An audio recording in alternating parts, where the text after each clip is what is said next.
오늘 교회 주시는 하나님 말씀 로마서 16장 17절에서 20절의 말씀은 거짓 교사에 대한 경고입니다.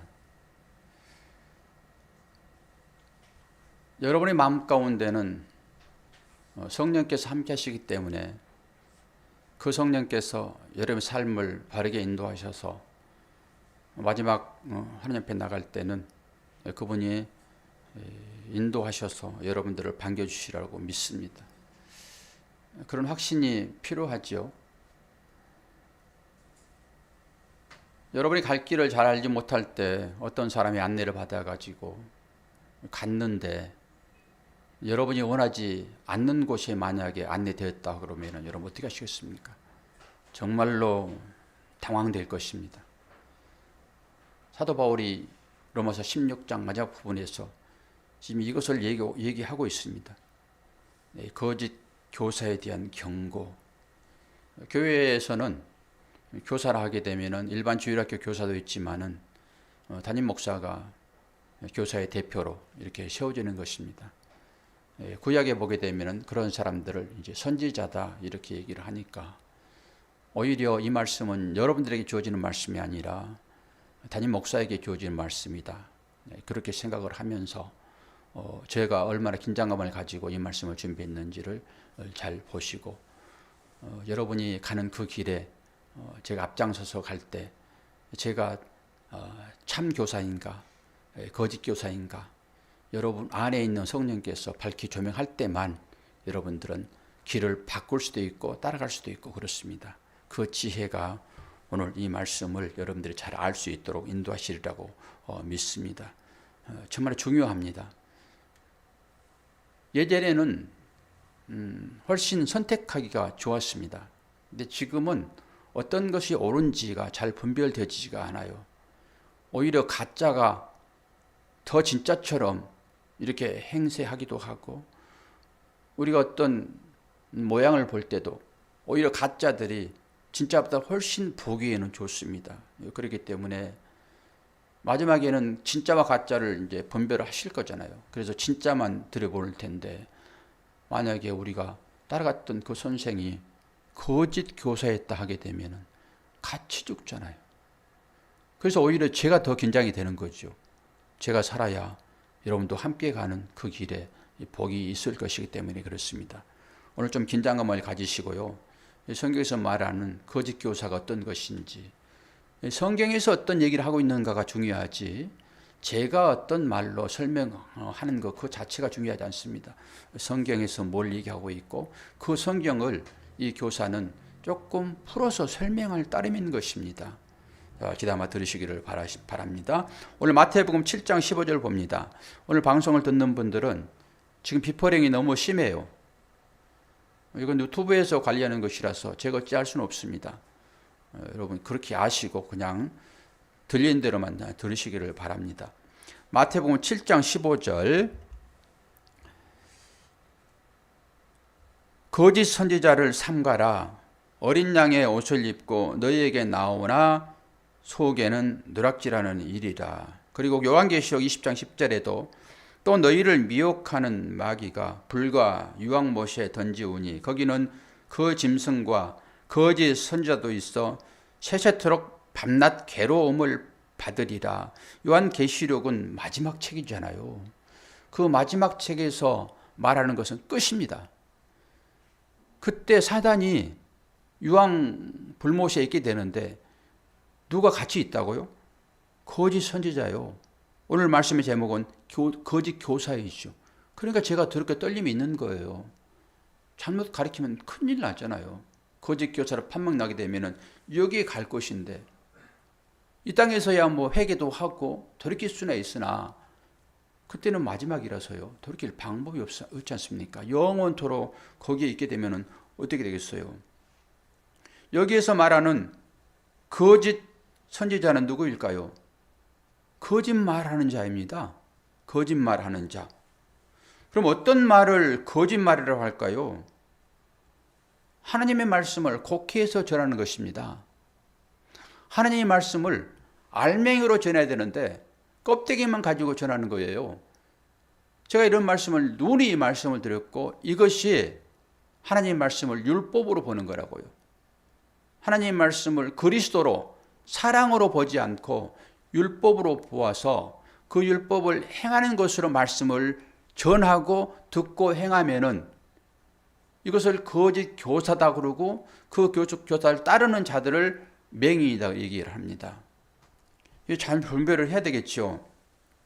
주님도 분명하게 거짓말을 하는 것이 뭔지를 주님이 말씀하세요. 거짓말하는 게 뭐인지 마태복음을 봅니다. 마가복음을 봅니다. 오늘은 마가복음 7장 6절에서 7절 가라사대 이사야가 너희 외식하는 자에 대하여 잘 예언하였도다. 기록하였으되 이 백성이 입술로는 나를 존경하되 마음은 내게서 멀도다. 사람이 계명으로 교훈을 삼아 가르치니 나를 헛되이 경배하는도다 하였느니라. 주님이 하신 말씀인데 이건 이사야서 말씀을 그대로 인용합니다. 이사야서 29장 13절 봅니다. 주께서 가라사대 이 백성이 입으로는 나를 가까이하며 입술로는 나를 존경하나 그 마음은 내게서 멀리 떠났나니 그들이 나를 경외함은 사람의 계명으로 가르침을 받았을 뿐이라.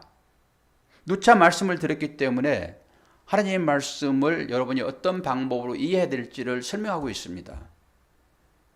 하나님의 말씀을 여러분들의 삶의 어떤 행동으로, 이게 인본주의예요. 여러분의 삶을 어떻게 주관하는 말씀으로 이 말씀을 보게 되면은 이게 사람의 계명으로 가르친다고요. 이 성경은 사람이 뭘 어떻게 하라 이런 거 아니에요. 물론 구약 전체가 다 그렇게 말씀을 우리에게 주어주고 있는 것 같지만은 그 내면에 하나님의 마음이 들어있단 말이에요. 그걸 알도록 하기 위하여 말씀을 준 거란 것이죠. 그런데 이걸 사람이 뭔가 하는 걸로 그 계명으로 이걸 가르치게 되면은 주님이 뭐라고 얘기를 해요? 지금 헛되이 경배하는 거라고 그러잖아요. 큐티가 그런 것입니다. 큐티가 나쁜 건 아니지만은 큐티가 내가 뭘 하면은 하나님께서 나의 행동을 보고 복을 주실 것이다. 그것도 상급으로. 이렇게 가르치면 안 된다고요. 뭘 보라는 거예요? 그걸 통해서 하나님의 마음을 보시라고요. 이게 알맹이인 거예요. 이 말씀을 껍데기로만 알려주게 되면은 제가 이런 예를 한번 들었잖아요. 선물을 받았는데 포장이 참 좋아요. 받아가지고 기뻐가지고 그 포장만 보고 있고 그 포장만 바라보면서 기뻐하는 상태. 아니, 선물을 보낸 사람은 포장을 보라고 준 것이 아니라 그 포장 안에 내용이 있잖아요. 그 내용을 보라고 포장을 하는 거거든요. 그런데 그 선물만 받고 그냥 포장지를 뜯어보지도 않고 그냥 그것만 가지고 기뻐하는, 이게 율법으로 말씀을 가리키는 거예요. 사람의 계명이요. 그걸 포장을 뜯어서 그 알맹이를 보시라고요. 그 알맹이가 하나님의 마음입니다. 하나님의 마음을 알지 못하면은 헛되이 경배하는 것하고 분명하게 얘기를 하고 있습니다. 그러니까 그렇게 가르치는 사람들, 그 알맹이는 생각하지 아니하고 그냥 포장만 예쁘게 해가지고 하나님의 선물이야 라고 줘버리게 되면은 그것을 거짓 교사라고 얘기를 해요. 거짓 교사. 그리고 이 거짓 교사들이 마태복음에 잘 나타나 있는데요. 이 시대가 여러분 뭘 구합니까? 표적을 구합니다. 이 표적은 다양하게 나타나요. 표적은. 그리고 그 표적이 나타날 때 사람들은 우르르 몰려갑니다. 그것을 마태복음 24장 24절에 이렇게 말씀하고 있어요. 거짓 그리스도들과, 거짓 그리스도요, 성도를 얘기합니다. 거짓 그리스도들과 거짓 선자들이 일어나 큰 표적과 기사를 보이어 할 수만 있으면은 택하신 자들로 미혹하게 하리라. 주님이 기적을 베풀 때 사람들이 얼마나 따라갔습니까? 똑같은 거라니까요. 기적만 나타나게 되면은 사람들은 우르르 몰려갑니다. 왜 몰려갑니까? 왜 몰려가지요? 사람들이?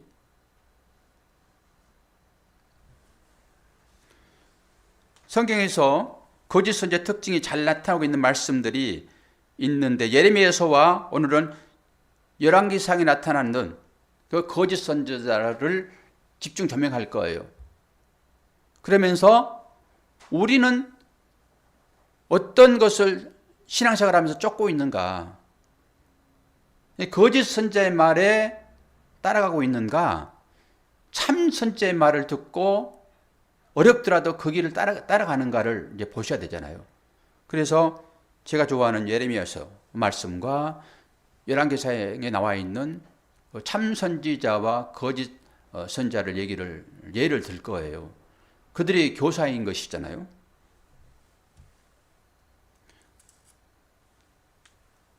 이 백성이 이 거짓 선지자들과 마음이 하나라고 얘기를 하고 있어요. 그것 때문에 되게 안타까워하는데요. 예레미야서는 그걸 보고 무섭고 놀라운 일이라고 얘기를 하고 있습니다. 예레미야서 5장 30절입니다. 예레미야서 5장 30절 31절 보면은 이 땅에 무섭고 놀라운 일이 있도다. 선지자들은 거짓을 예언하며 제사장들은 자기 권력으로 다스리며 내 백성은 그것을 좋게 여기니 마지막에는 너희가 어찌 하려느냐. 예레미야가 지금 그 얘기를 하고 있는 거예요. 이게 놀랍다라고 하는 거예요, 지금. 선지자들은 거짓말을 지금 하고 있는데, 거짓 예언을 하고 있는데, 또 제사장들은 자기 권력으로 그걸 다스리고 있는데, 백성은 그것을 좋게 여긴다고요. 거짓 선지자가 예언을 해주고 제사장이 예배를 주관하잖아요. 선지자는 하나님 말을 선포하는 것이고, 이게 예수님만이 삼중직, 선지자와 제사장, 왕이 삼중직이잖아요. 그 목사도 이 직무를 감당하잖아요. 지금 말씀을 전할 땐 선지자지요. 그 예배를 주관할 땐 제사장입니다. 이걸 하는데 이 백성들이 다 좋게 여긴다고요. 이것이 놀랍다고 얘기하는 거예요. 지금 예레미야는 참 선지자입니다. 뭐 때문에 놀랍다 할까요? 이게 좋은 일이에요, 나쁜 일이에요? 나쁜 일이라는 거예요. 지금 나쁜 일들이 지금 자행되고 있는데 백성들이 그걸 좋다고 하고 있다고요. 지금 그럼 어떤 것을 했길래 이 사람들이 그걸 좋아하는지요? 이 땅에도 여러분 거짓 선지자가 많이 나와 있습니다. 제가 초반에 말씀을 드렸지만은 여러분들이 쉽게 판별할 수가 없습니다. 예전에는 우리가 다 같았기 때문에, 같은 무리였기 때문에 판별할 수 없었습니다. 그러나 지금 여러분은 지금 거의 10년 동안 제 설교를 들었거든요. 근데 지금도 여러분의 삶을 보게 되면은 10년 전이나 지금이나 삶의 형태는 비슷한 것 같아요. 물론 저도 마찬가지고. 여러분, 지식이 믿음이 되지는 않아요. 그 지식이 여러분의 가슴을 칠 때, 그때 아멘이 나오고 여러분의 삶이 바뀝니다. 이것을 하나님은 믿음이라고 얘기를 해요. 근데 실제적으로 우리가 많은 지식을 가졌는데 어떤 삶에서 그 믿음이 진짜 믿음인가가 시험으로 이렇게 주어지게 될 때 전부 다 옛날로 돌아가더라고요. 저를 두고 하는 얘기입니다. 여러분도 비슷할 거라고 생각을 하는 거죠. 이 시대에 수많은 목회자들이 강단에서 선지자로서 얘기를 하고 제사장으로서 예배를 인도하고 있잖아요. 똑같이 십자가를 얘기합니다. 그리고 복음을 얘기해요. 그런데 그들 가운데 삶으로 들어가게 되면은 자기 부인이 없습니다. 자기 부인을 한번 시키려고 주님이 어떤 일을 주실 때 전부 살겠다고 하는 거예요. 아우성을 칩니다. 그런 걸 보게 되면은 우리의 믿음 가지고는 도저히 구원을 이룰 수 없구나라고 생각할 수밖에 없습니다. 자, 예레미야서를 봅니다. 14장 14절. 여호와께서 내게 이르시되 선자들이 내 이름으로 거짓 예언을 하는도다. 나는 그들을 보내지 아니하였고 그들에게 명하거나 이르지 아니하였거늘 그들이 거짓 계시와 복술과 허탄한 것과 자기 마음의 속임으로 너희에게 예언하는도다. 이 예언자들입니다, 다들. 그들이 지금 뭐라고 얘기를 해요? 하나님께서 안 보냈대요, 그들을. 근데 수많은 사람들이 목사라는 타이틀을 가지고 교사라는 이름으로 다 설교하고 하나님 말씀 증거하잖아요. 하나님 말씀을 전하는 것이 예언이에요, 여러분. 뭐 내일 어떤 일이 일어날 것인가 이걸 예언이라 하지 않아요. 하나님 말씀이 전달되어지는 그 자체를 예언이라고 얘기를 한다고요. 그런데 그 알맹이를 가지고 설명하지 아니하고 겉으로 드러난 것만 이것만 설명해 버리게 되면 하나님께서 그 사람을 내가 너를 안 보냈다 얘기한단 말이에요. 왜 어떤 사람들이 거짓 선지자고요? 어떤 사람들이 거짓 선지자냐 그러면 하나님 뜻에 반하는 사람들입니다. 하나님의 뜻에 반하는 사람들이에요. 근데 이스라엘 백성들이 왜 이 선지자가 그 강한 어조로 지금 얘기를 하고 있느냐 그러면은, 그리고 왜 그들을 하나님께서 바벨론 포로로 넘겼다고 얘기하냐 하면은 그들이 희년을 지키지 않아서 그래요. 오늘 여기 핵심입니다. 희년을 지키지 아니함으로 하나님께서 그들을 바벨론에 팔겠다고 얘기하는 거예요. 레위기 25장 10절을 봅니다. 레위기 25장 10절을 보면은 제 50년을 거룩하게 하여 전국 거민에게 자유를 공포하라. 이 해는 너희에게 희년이니 너희는 각각 그 기업으로 돌아가며 각각 그 가족에게로 돌아갈지며. 50년이 되게 되면 희년을 맞습니다. 원래 있던 곳으로 돌아가는 의미가 있는 거예요. 이스라엘에도 종 제도가 있었습니다. 그래서 가난하게 되면은 자식들을 팔기도 했었고요. 자신도 팔려갔습니다. 어쩔 수 없지요, 뭐. 그러나 50년이 되게 되면은 그를 자유롭게 해야 되는 거예요. 농토도 마찬가지입니다. 땅도 50년이 지나게 되게 되면은 원래로 회복해야 되는 거예요. 이게 희년입니다. 다시 돌아가는 거거든요. 왜 희년을 하나님께서 허락하셨는가 하게 되면은, 원래 종은 하나님의 종이에요. 그리고 땅도 하나님의 것입니다. 그런데 인간들이 그걸 사고 팔고 하여 각자 자기 것으로 주장을 했단 말이에요. 그런데 그건 영원한 게 아니에요. 50년이 되게 되면 원래 소유주에게 다 돌아가야 됩니다. 왜 하나님께서 그렇게 하셨을까요? 그리고 또 7년이 되게 되면은 일반 농사 땅을 1년 동안 쉬게 해야 됐습니다. 6년 경작하고요. 나머지 7년 때는 땅을 쉬게 하는 거예요. 여기에도 안식일 개념이 들어있는 것입니다. 이 희년에도 그 개념이 들어있는 거고요. 왜 그러죠? 하나님의 소유이기 때문에 그래요. 그래서 사람들이 이걸 안 했다고요.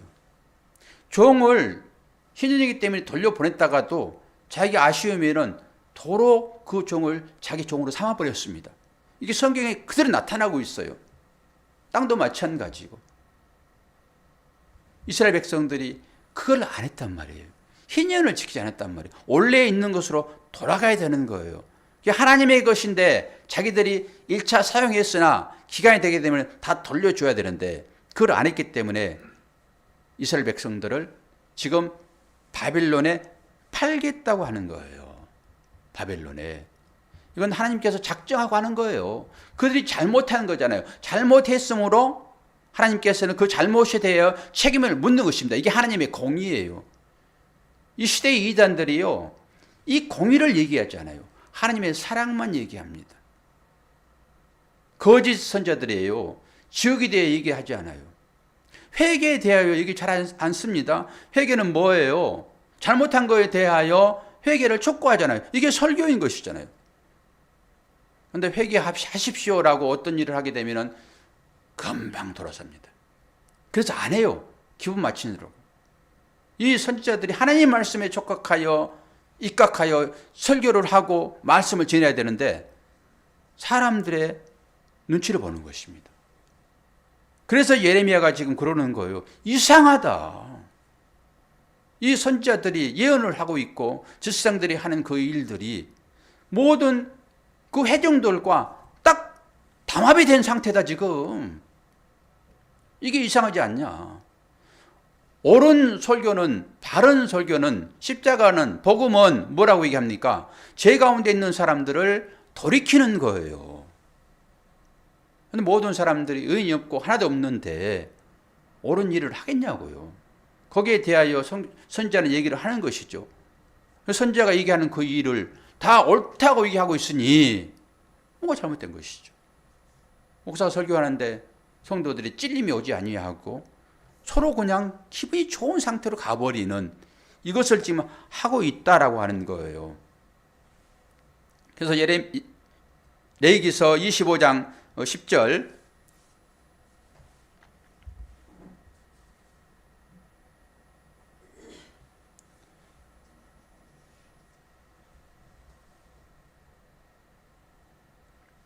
이 희년이라고 하는 이 일들은 지금 뭘 얘기하고 있냐 그러면은 주인이 누구냐라고 하는 거예요. 주인이 누구냐라고 하는 것이죠. 희년이라고 하는 그 제도 자체가 주인은 하나님이다라고 하는 것입니다. 이걸 인정하고 있느냐라고 한 거예요. 그래서 여러분의 삶이 아주 자유롭게 잘 살 수 있으나 여러분의 주인은 하나님이다라고 인정하지 않으면은 희년을 지키지 않는 거예요. 그래서 그 희년을 지키지 않았을 때 하나님은 이스라엘 백성들을 바벨론에 파는 것처럼 여러분들을 가끔 파십니다. 바벨론에 팔았다라고 하는 그 의미는 어떤 거예요? 고난 가운데로 들어갔다라고 하는 것입니다. 하나님께서 왜 이스라엘 백성들을 괜히 고난 가운데 넣습니까? 괜히 바벨론을 팝니까? 이 시대에 여러분이 누구한테 팔립니까? 하나님을 잘 믿고 온전히 충성하고 그 말씀대로 다 잘 살고 있는데 하나님께서 괜히 고난을 주십니까? 그러지 않다라고 하는 거예요. 우리 가운데 어떤 고난이 찾아왔다 하게 되면은 하나님께서 네 주인이 누군지 다시 한번 생각해 그 의미로 주는 거예요. 희년을 잘 지키지 아니함으로, 다른 얘기로 내 주인이 누구인지를 잘 모름으로 내 주인은 나다라고 하는 거예요. 내 주인은 나다. 나의 삶의 주인은 나다라고 하는 것입니다. 하나님이 이걸 깨시는 거예요. 이게 자기 부인입니다. 그래서 자기 부인을 할 수 있도록 하나님께서 이스라엘 백성들을 바벨론에 지금 파는 거예요. 그러면서 예레미야 27장 8절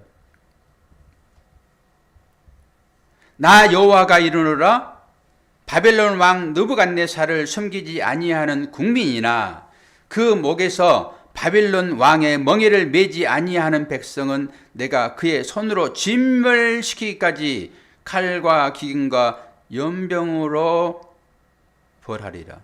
지금 희년을 지키지 않았어요.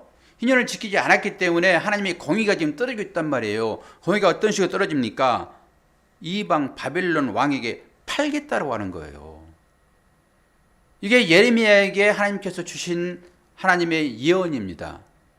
그런데 예레미야 외에 거짓 선지자, 가짜 교사들이 아니야라고 얘기해요. 전체를 제가 다 설명할 수 없습니다만은 예레미야 외에는 전부 다 우리는 그렇게 될 게 아니야. 우리는 하나님의 언약을 받은 민족이야. 그리고 하나님의 계명이 우리한테 있어. 이스라엘 민족들이 늘 생각하는 선민 사상 아니 있습니까? 구원은 따놓은 당상이고요. 그 사상이 그들에게 있단 말이에요. 그런데 그들을 지금 그들의 삶을 살펴볼 때 하나님이 자기 주인이라는 사실을 잊어버렸다라고 하는 것은 희년을 지키지 않았다라고 하는 거예요. 희년을. 종이 자유롭게 놓아줘야 되고 50년이 되게 되면은 땅이 옛날 주인에게 가야 되고 주고 팔고 하는 것들을 원래 자료 되돌려 놓는 이 일을 해야 되는데 실제 그들이 그렇게 하지 않았어요. 그래서 하나님께서 공의의 하나님께서 이스라엘 백성들을 지금 어떻게 하겠다는 거예요? 바벨론에 팔겠다고 하는 거예요. 그런데 가짜 선지자들은 절대 아니다. 그러면서 70년이 기한이 주어지는데 그것도 기한을 막 줄여요. 그럼 우리가 팔려가기는 하겠으나 그렇게까지 오랫동안 거기 있지 않을 거야. 전부 그렇게 하면서 이스라엘 백성들을 현혹시킵니다. 우리가 이제 이 칼과 기근과 연병으로 벌하겠다 얘기하고 있잖아요. 근데 지금 시대를 한번 보십시오. 이 코로나가 이 연병 가운데 있는 거예요. 코로나가. 뭐 칼과 기근 수없는 재난들이 지금 일어나고 있잖아요. 실제적으로. 이런 걸 보면서 우리 자신들이 회개로 나오지 않으면은 하나님의 공의가 지금 떨어지고 있어요. 왜 이렇게 어려운 일이 계속되고 있죠? 지금 과학자들은 아마 2, 3년 주기로 이런 질병들이 올 거라 얘기를 합니다. 왜 그렇죠? 인간들의 탐욕이에요. 하나님께서 왜 땅을 1년 동안 6년 동안 경작하고 왜 1년을 쉬게 하는지가 여기에 나와 있습니다. 땅을 회복해야 돼요. 지금 땅이 신음하고 있다고요. 이 지구가 지금 신음하고 있습니다. 왜 그렇죠? 사람들의 탐욕 때문에요. 지구가 지금 언제 폭발할지 모르는 상황 가운데 있다라고 얘기를 해요. 실제적으로. 땅을 쉬게 하지 않는 인간들의 그 욕심. 이것이 지금 우리에게 그대로 지금 오고 있는 거잖아요. 지금 예레미야 시대에도 이 얘기를 하나님께서 하고 계세요. 그때나 지금은 하나님 관점에 보게 되면 똑같단 말이에요. 이 지금 강원도에 불난 것도 이것도 예산 일들이 아니에요. 최근에 10년 안에 이렇게 큰 불이 나지 않았다고 얘기를 합니다. 재난은 앞으로 더 가해질 거고요. 병은 더 강하게 올 것이고요. 제가 오늘 또 우리 최현상하고 얘기를 했는데 이 오미크론이 우리에게 축복이랍니다.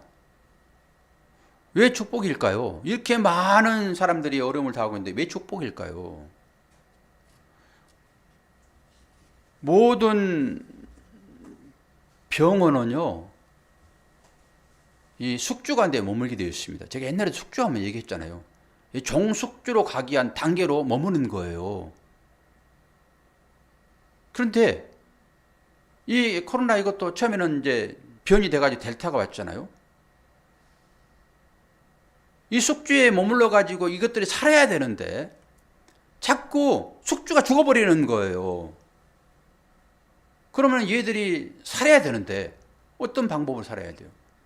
안 죽이고 많이 번식하는 거예요. 이것이 복이랍니다. 숙주도 자기 살겠다고 하는 거예요, 그게. 앞으로 이런 일들이 계속 이어질 것이다 얘기를 해요. 왜요? 인간들이 이 희년을 지키지 아니함으로 탐욕 때문에 이게 지금 하나님의 공의가 떨어지겠다를 여러분 말씀을 통해서 분명하게 볼 수 있어야 돼요. 그래서 고난 가운데로 바벨론으로 하나님께서 이제 몰고 들어가는 거잖아요. 하나님의 공의시니까 그걸 이루어야 되시니까. 그런데 이 가짜 선자들은 아니야, 그러지 아니할 것이야 라고 얘기한다고요. 그냥 순종하고 팔려가면 되는 것입니다. 고난이 오게 되면 그거 감내하면 되는 거예요. 그런데 그걸 계속 거부하니까 하나님께서 뭐라고 얘기를 합니까? 지금 칼과 기근과 연병으로 너희들을 내가 벌해버리겠다, 이 얘기를 하고 있는 거예요. 끔찍하잖아요. 하나님께서 우리들의 잘못을 회개시키는 과정으로 우리에게 그 일들이 주어지고 있음을 오늘 말씀을 통해서 한번 보셔야 되고요. 거짓 선자는 그렇게 얘기하잖아요. 괜찮아, 걱정 마, 너희들 평안이야. 이렇게 하는 사람들이 있는가 하면은 이 시대를 분명하게 판단을 하고 여러분 회개로 나가야 됩니다. 하나님의 공의가 지금 떨어지고 있습니다. 라고 하는 자를 보면서 거짓 선지자가 무엇이며 참 교사가 누구인지를 보셔야 돼요. 그리고 열왕기 상에 보게 되면은 여기에 다시 한번 미가야 선지자가 등장을 합니다. 미가야 선지자.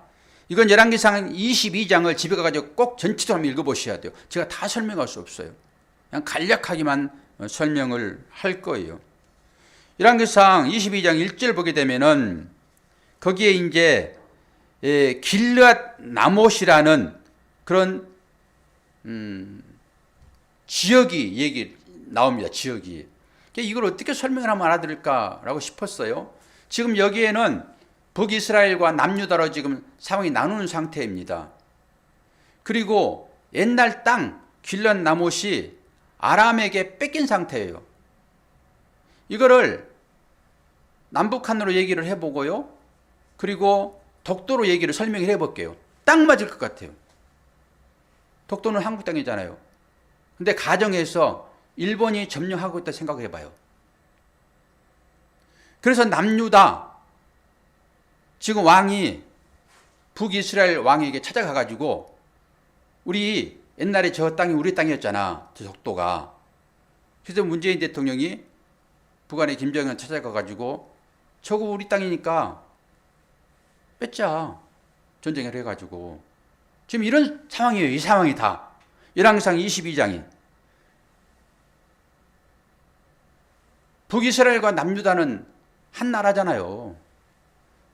그래서 어떨 때는 동맹하기도 하고 또 어떨 때는 자기끼리 싸우기도 하고 똑같아요. 이 시대하고 너무나도 흡사합니다. 그리고 그 독도를 찾자. 우리가 싸워가지고 동맹해서 독도를 좀 찾아내자. 그랬더니 북이스라엘 그때 임금이 아합 왕입니다. 아합 왕은 그 이세벨이라고 하는 그 이방 여자를 자기 부인으로 삼았잖아요. 그래가지고 이세벨이 섬겼던 그 우상을 전부 가지고 들어왔죠. 그러니까 이 아합 왕은 하나님을 섬기는 이 선지자를 믿고 따르지 아니하고 그 우상을 섬기는 그 사람들의 얘기를 듣단 말이에요. 그 사람들을 불러낸 거죠. 400명에게 묻습니다. 400명에게.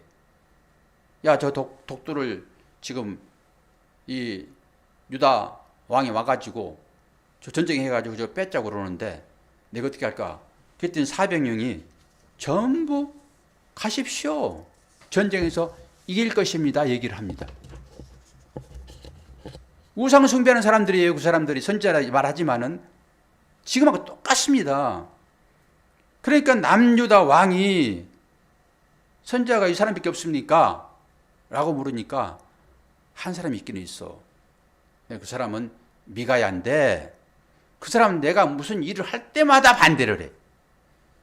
길조로 얘기하지 아니하고 늘 흉조만 얘기를 해. 그래서 내가 그 사람을 안 불렀어. 그 사람 데려오시오. 그 사람에게 물어봅시다. 그래가지고 남유다 왕이 그 미가야를 불러가지고 오늘 얘기한 내용입니다. 잘 보십시오. 열왕기상 22장 14절 15절. 미가야가 이르되 여호와께서 살아계심을 두고 맹세하노니 여호와께서 내게 말씀하시는 것 곧 그것을 내가 말하리라 하고 이 왕에게 이르니 왕이 그에게 이르되 미가야야 우리가 길르앗 나못으로 싸우러 가라 또는 말랴. 그가 왕께 이르되 올라가서 승리를 얻으소서 여호와께서 그 성읍을 왕의 손에 넘기시리이다. 물어보잖아요. 지금 우리가 길르앗 나못으로 독도로 가가지고 싸우러 갈까 말까 물어보는 거예요. 지금. 그런데 이 미가야는 늘 반대 입장으로 얘기했다니까요. 안 됩니다는 늘 얘기했었어요. 그런데 오늘 뭐라고 얘기하고 있어요? 가십시오 그래요. 가십시오. 근데 16절을 다시 봅니다. 뭐라고 얘기를 하는지.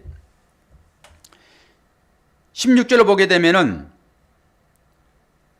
왕이 그에게 이르되 내가 몇 번이나 내게 맹세하게 하여야 내가 여호와의 이름으로 진실한 것으로만 내게 말하겠느냐. 늘 반대만 얘기했단 말이에요. 근데 오늘은 싸우러 가세요. 저 문재인 대통령과 함께 저 독도 뺏으세요. 이게 지금 이게 북쪽 아방이 들을 때도 이놈의 지금 오늘 정신이 지금 바로 돌아왔나? 이 생각을 하게 하는 거예요, 지금. 그래서 다시 한번 추구하는 거잖아요, 지금. 내가 너 몇 번이나 맹세하지만 네가 바른 말 하겠니? 이렇게 얘기를 하는 거예요. 그래서 18절을 보게 되면은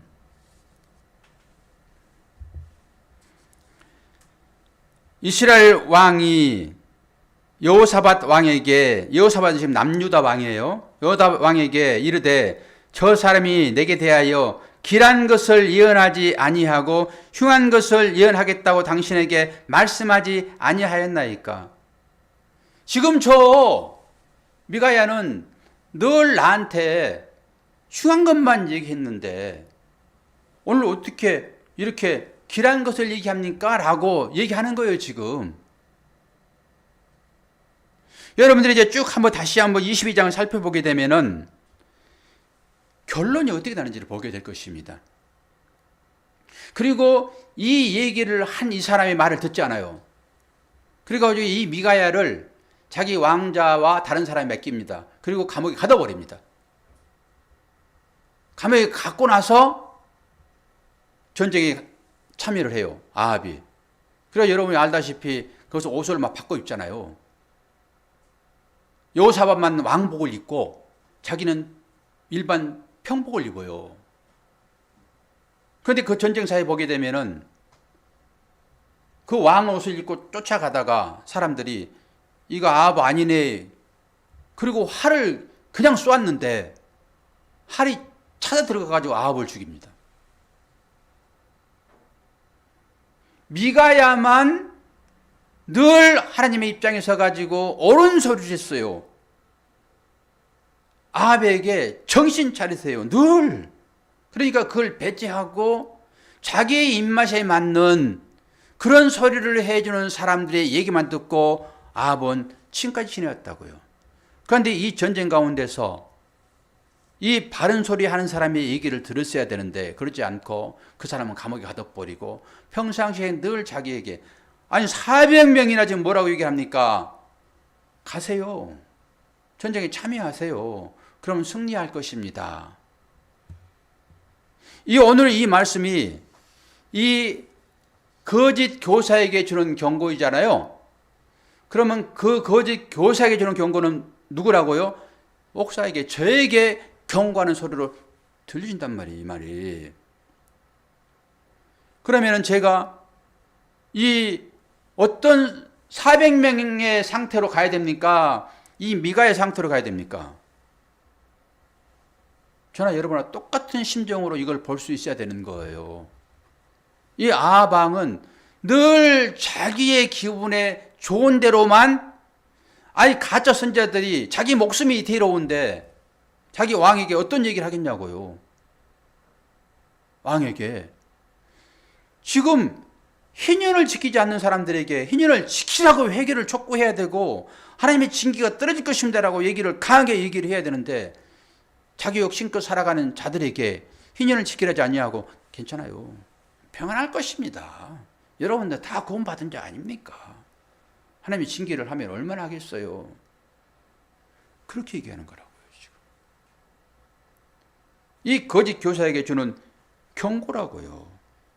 그러면서 결국 아합 왕은 전투에서 그렇게 죽게 되고, 오늘은 이제 이 시대에 우리가 신약의 삶을 살고 있기 때문에 데살로니가전서 5장 2절의 말씀을 보면서 이제 말씀을 정리를 할 건데요. 마지막 때를 살고 있다라고 딱 보시면 정확합니다. 이 시대가 앞으로 계속 더 강하게 찾아올 것이니까 주의 날이 밤에 도적같이 이를 줄을 너희 자신이 자세히 알미라. 저희가 평안하다 안전하다 할 그때에 잉태된 여자에게 해상 고통이 이름과 같이 멸망이 호련히 저에게 이르르니 결단코 피하지 못하리라. 지금이 마지막 때인 것을 잘 아셔야 돼요. 그리고 선지자나 거짓 교사에게 여러분들이 지금 하나님의 말씀을 배우고 또 하나님이 인도하시는 대로 따라갈 텐데 여러분들이 분별할 수 있어야 되는 거예요. 물론 목사도 성도들의 그 기분에 따라서 설교하면 안 되겠지만은 여러분도 잘 보셔야 한다고요. 과연 저 설교가 나의 심령을 회개시켜서 하나님의 자녀된 삶으로 가게 하는지, 안 그러면은 이 세속 가운데서 아주 평안하다, 전혀 문제 없어, 지금 내가 가고 있는 것은 희년과 무슨 상관이 있어, 그냥 잘 살아, 그냥 이렇게 요구를 하고 있는지를 잘 보셔야 돼요. 저만 경고를 받는 것이 아니라 여러분도 이러한 때에 경고를 받으셔야 한다고요. 저 목사가 가짜 선생인지 진짜 선생인지를 뭘로 구별하실 것입니까? 이걸 보셔야 한다고요. 과연 내 기분에 따라서만 말씀이 전해지고 있는지, 내가 말씀을 듣는데 전혀 상처가 되지 아니하고 나의 심정을 깨뜨리는 그런 말씀이 되지 아니하고 털 그냥 암이 걸렸는데도 불구하고 그냥 감기 정도로 생각하고 위에다 반창고로 덮어주는 그것으로 저 설교자가 얘기를 하고 있는지를 여러분들이 실력자가 돼서 그걸 볼 수 있어야 돼요. 참 아비는, 참 어미는 여러분 약을, 요즘에는 애들 약 먹이는데 애들이 전혀 거부하지 않습니다. 왜 그렇지요? 약이 전부 달콤해요. 나는 약 먹으면서 애들 어린이집에서 약 먹으면서 애들 약 먹기 싫어하는 애들 못 봤습니다. 다 잘 받아 먹습니다.